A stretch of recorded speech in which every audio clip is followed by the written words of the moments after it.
তো গাইজ, এটাকে কি ফল বলে তোমরা চেনো? আমি দেখেছি অনেকবার, কিন্তু কখনো খাইনি বন্ধুরা। আজকে প্রথম খাবো। আমার ফলটার নাম নাকি সাম্মাম, কিন্তু আমি সঠিক জানি না, তোমরা কমেন্টে জানাবে। আজকে তো এই ফলটা খেয়ে দেখবো কেমন হয়ে গেছে। চলো কাটা যাক। আমার মাটা তো সুলি, হাই হাই, ভিতরে দিয়ে সাদা, কেমনে সুলে খাইতে হয়? বিসমিল্লাহির রহমানির রহিম।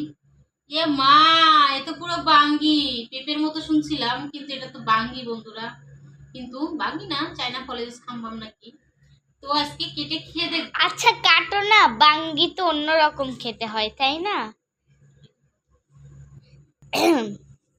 তাই যে বন্ধুরা, আমার আম্মু সেই ফলটাকে ছুলতেছে। তো এই যে কেটে ফেলেছে, আর এই যে এখানে এই যে রেখেছে, এই যে এখন কাটতেছে আম্মু আবার এই ফলটা, দেখেন। তো কাটতেছে ফলটা কি আসলে কি তা আমি নিজেও জানি না। আর আমরা কেউ এখন এই ফলটা খাইনি, আমরা এই প্রথমবারের মতো ট্রাই করতে যাচ্ছি। যেটা খেতে কেমন হবে সেটা কিন্তু তোমাদেরকে আমি কমেন্টে জানাবো। কি করি, এই যে আম্মু কাটতেছে, দেখেন। মা এখন খাবে। তো বন্ধুরা, কাটা তো শেষ হয়ে গেল। এখন এগুলো সব এগুলো রেখে খেয়ে দেখি কেমন হয়েছে। লবণ দিয়ে খেতে হবে। মা ফলটা কি ধুবে না? না, কিসের জন্য? আটা আগে ধোয়া হয়েছে না। তাহলে লবণ দিও। বিসমিল্লাহির রহমানির রহিম। আমার মা খেয়ে বলতেছে কেমন মা,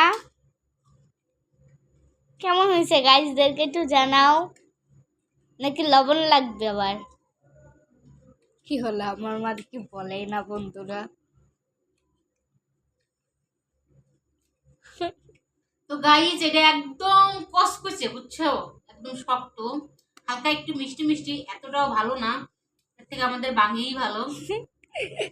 তা মোটামুটি বুঝি না, লোকজন এত দামি দামি ফল টাকা দিয়ে কি জন্য কেনে। আমার কাছে মোটেও ভালো লাগে না।